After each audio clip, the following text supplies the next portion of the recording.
Hello everyone and welcome to the channel. I'm Emmanuel, I'm a 737 pilot and a member of BMDG's tech team. In today's tutorial I'm going to show you how to fly the localizer DME East approach in Innsbruck, followed by the circle to land for runway 08. This is a very challenging approach, so be sure to stay with us all the way to the end and to stay on top of things. So, let's talk a little bit about the preparation for our approach. On this one we are coming in from the Tulsi 3 Alpha arrival towards Rattenberg NDB, and then we'll join the localizer DME East for the visual approach for runway 08. So, let's quickly check our routing in here. We have Tulsi above 9,500 feet, going on to Rattenberg, also at or above 9,500 feet. From there starts the localizer DME East approach, which is also Rattenberg above 9,500 feet, and then on to Adwig, which is still above 9,500 feet. Finally, we are going to intercept our approach profile at the Fox at 19 DME at 9,500 feet, which we have in here. Now, the approach is a very steep one at 3.8 degrees, so we want to be sure that we have our energy under control. And to do that, we'll insert a 180 knot or less speed restriction at the Foxtrot waypoint. That will ensure that we will be able to extend our flaps and therefore have the drag required to go down on this approach.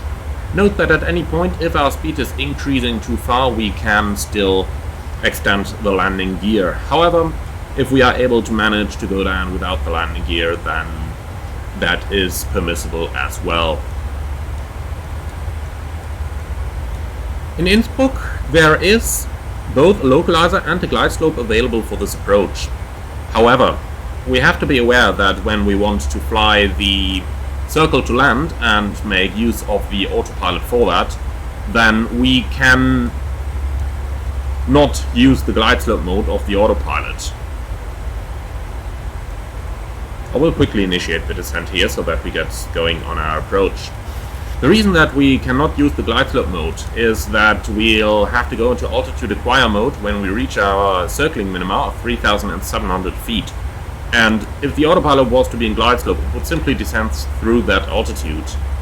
Of course, there are procedures to mitigate against that, so you could, for example, deselect the ILS frequencies. However, we do still want to be using the localizer at that point. So, since we do plan to do the circle to land for runway 08, what are we going to do? We are simply going to use VNAV all the way down to the circling minima to ensure that we capture the minimums. Now, let's quickly compare the altitudes that we have in our procedure with the altitudes from the FMC. We have the Fox where we start our descent in 9,500 feet. At 17 DME we have 8,700, 14 DME 7,500, 9 DME at 5,500, and 6.3 DME, that is the Mike Lima waypoint that we can see over here, at 5,500 feet. Sorry, actually at Mike Lima is at 4,400 feet that we have in here as well. We are going to use landing flap 40 for the landing to assist with the radius of our turn on the visual approach part later on. So, let's quickly talk about the visual approach. We are going to continue on the localizer towards 4.2 DME from the ILS, and I have marked the ILS on the fixed page with a 4.2 mile ring to mark that point. From there we're going to do a left turn onto a track of 230 degrees, and then we'll have to look outside. You can see on the chart that there are two power lines over here, just beyond the highway, and that's what we're aiming for. So, we'll go straight ahead to the power lines in flap 5 configuration at this point, then make the right hand turn onto a track of 264. At this point, we're going to extend the landing gear on flap 15 and then configure to flap 40 straight away. The standard non-position approach procedures will apply. So, be aware that I will not go into too much details about those procedures in this very video. Do have a look at my non-precision approach tutorials for the non-precision approach SOPs all the way down to the circling. So, at 3.5 dme and 3,700 feet, we're going to start our final turn. And we'll have to disconnect the autopilot and set about 1,000 foot per minute rate of descent for the way down.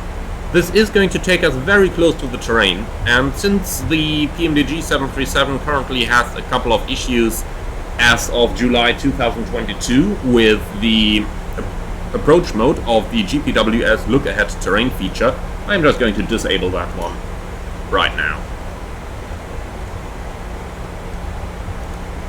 Alright, so that basically concludes the look at the procedure that we want to fly. Now, in case of a missed approach, normally when you go around from a missed approach you would join the published missed approach of the instrument approach that you've been flying. However, if you're going around from the final sector over here, since the missed approach is basically taking us out on the reciprocal track, I would simply go straight ahead for the missed approach over here. Now, I haven't set that officially, but you get the idea.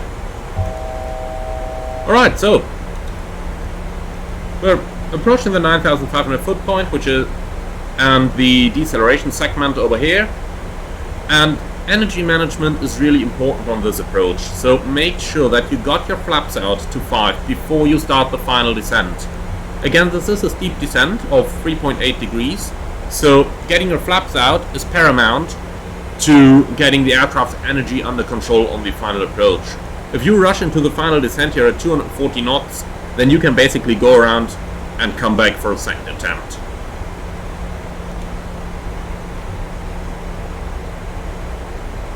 So, all of this set and done, we are approaching the final course, so I'm going to arm the Warthog mode.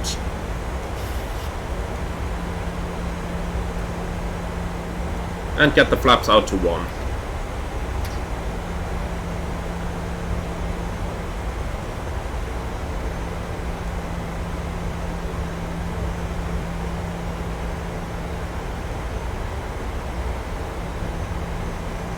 Now we do have quite a couple of clouds out here, so since this is such a visually stunning approach, I would recommend you, if you are not flying this in real weather, just get rid of those clouds. That really makes things easier. Alright, and flap 5. We'll go to speed intervent here. VNAV is on approach mode anyway, and since we're approaching our descent, we'll set the MCP altitude down 3,700 feet, which is our circling minima. Verify VNAV path and speed intervent. Flaps are in 5, that's what we need in order to get down. I'm going to set the speed down now so that auto throttle is just going to go into idle mode. And be aware, looking at the primary flight display, we do have our glide slope here for reference, but we are using VNAV mode to fly the airplane down. And a small tip here, by the way, even if you were in for an approach to runway 26, due to all the terrain that you have around the airport, it is not permissible to use the glide slope mode outside of 10 nautical miles in Innsbruck anyway. But that is just for reference for you right now. So,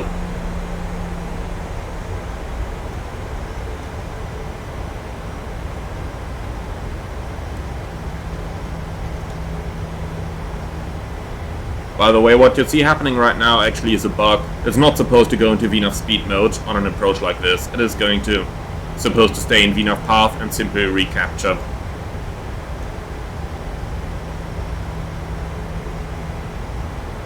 So I am just going to help it real quick here with a speed brake to capture back that path.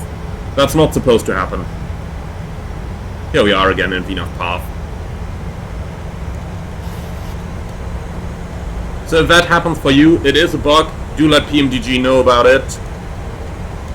Yeah. It's doing it again. Unbelievable.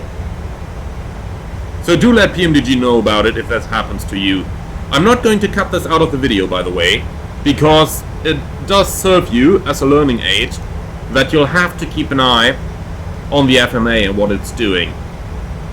So right now we're in VNAV speed, And we want to capture that path back. So I'm flying it down using the speed brake in order to recapture that path. I'll put the speed down again once we're back in VNAV path.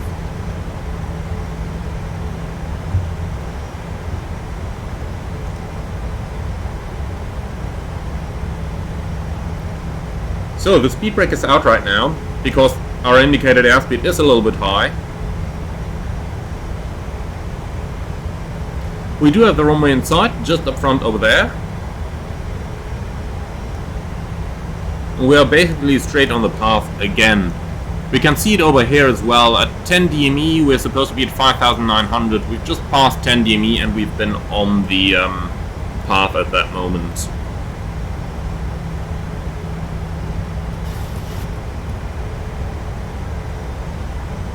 Right, passing 9 DME, 5,500, that's what we have.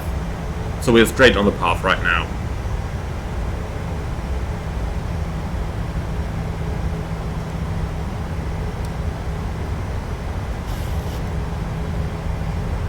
So we're approaching the Antifa VNAV profile here at the Mike Lima point. So I am just going to switch it into vertical speed, set 1,000 foot a minute, and that way it's going to fly us all the way down to the target altitude. You could do a small check here. We are running at 180 knots ground speed, so it should be actually 1,200 foot a minute at which we should be descending right now.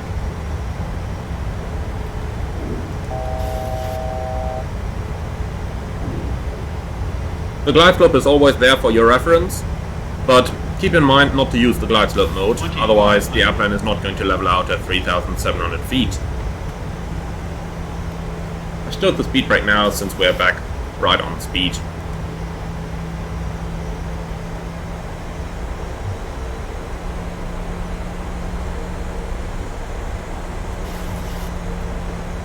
We're approaching the minimums over here.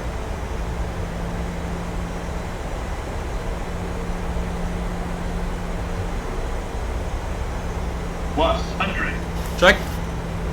Altitude acquire. And altitude hold. Minimum. So, continue. We're approaching the 4.2 mile point, so we'll set our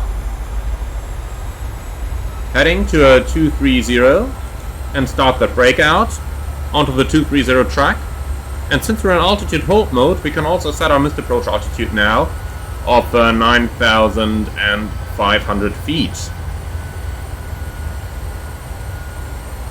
Be aware, we have to fly a track of 230, not a heading.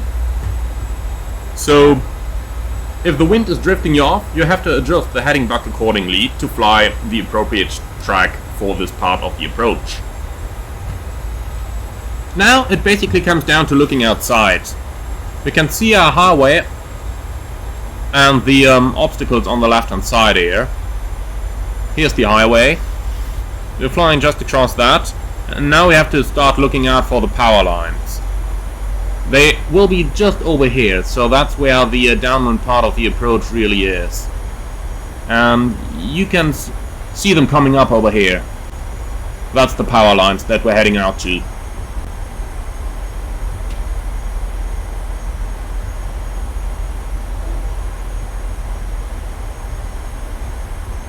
So we want to slow everything down now. Let's go gear down, flap 15. Proper energy management is really paramount right now. I'm going to disconnect the autopilot. I will not trust it to do the final turn away from the terrain here. So, let's turn to the right now. You can see one power line down there, the other down here. So that's what we're heading for, track of 264.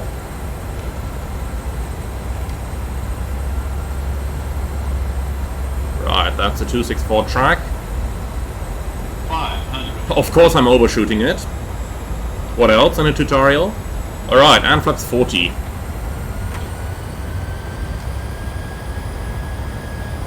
Just keeping visual terrain separation a little bit here as well.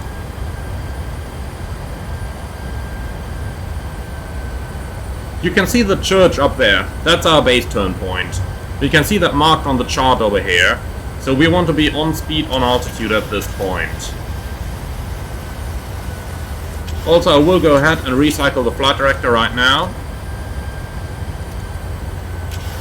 One thing I'm doing differently in this tutorial is to keep the auto throttle on. That's because it is very hard in the simulator to look around, to fly around, and to keep your speed under control. So I am going a little bit non-standard here, keeping the auto throttle on. So we are past the church, initiate our turn and our descent. We're now looking for about 1,000 foot a minute, and we can use the navigation display here with our white track line to align the airplane onto the runway course and not to overshoot, even while we are not looking outside. That's really how we can use the automation of the 737 here to get us down on this one.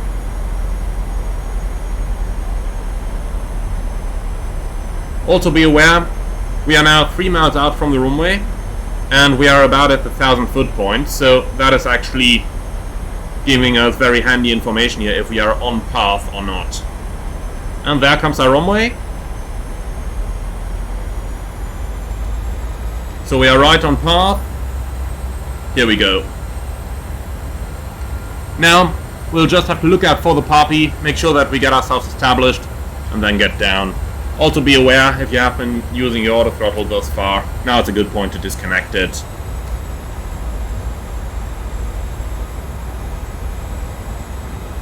Alright, the poppies are 2 whites, 2 reds again. Now you know my opinion on Flight Simulator poppies, so if I'm going to deviate a little bit on short final, then that is to be expected, because they are not very reliable on final approaches here. So, Innsbruck, short runway. Correcting. Innsbruck, short runway, so we are going to make a positive touchdown here. 50, 40, 30, 20, 10. And on the markers. Speed brake up, thrust goes normal. Touchdown. Oh, my body was shaking.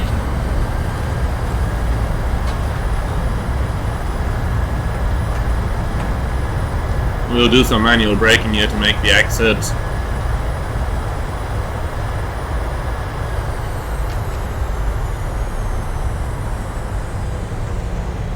Alright, for the purpose of this tutorial I'm going to stop the airplane on the runway here.